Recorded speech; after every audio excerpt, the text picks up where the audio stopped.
Sa tinuod lang guys, dali ra gid ta kayo magpadaghan og manok. Ang pagpakaon, dili ra man unta kayo. Ang problema lang, ang kakalas sa pakaon. Kung di juga kabalong deskarga sa imong pakaon, maglisod juga padaghan. Kaya bisa gamay ra imong manok o imong pakaon, wa ka kabalog ahan imong kaon. Pas mo gid ang imong manok. Kinahanglan man gid ang manok, di gid mapasmahan. Kaya once nga mapasmahan sila isa ka pakananan, dali ra kay sila magniwang. Munang kung magmanok, sure jud ang pakaon, bahalag unsa imong ipakaon, basta makakaon lang gid sila sa buntag ug hapon lang okay na siya. Kaya ug di sila kakaon magniwang, dali ra kay magniwang ang lawas manok.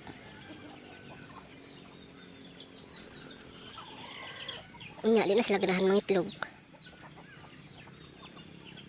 Pag di sila ganahan mangitlog, dili gid mo daghan ang inyong manok. Dugay-dugay na kung binuhian ni manok, dugay gid daghan. Madaghan man sila pohon, kaloyan.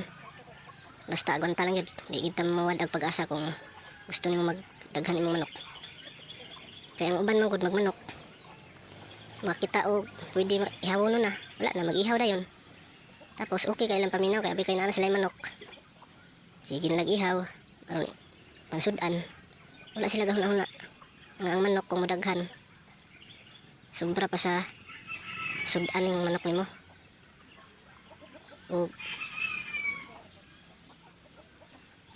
ang problema kay kung mabahuan ka, maglisod ka og kung sa iti nila, luuran, magdili jud ka ma-survive kay tinuod lang ang iti sa manok. Baho man kung nahunaon jud.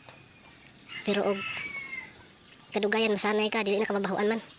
Isa pa kung ganahan kasi imong trabaho, bisan pa usa ka baho ng nasa imong palibot, magwanta ra gyud na guys.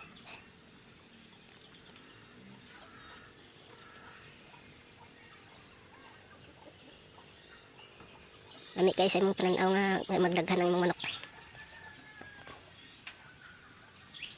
Ug katulang, daghang salamat.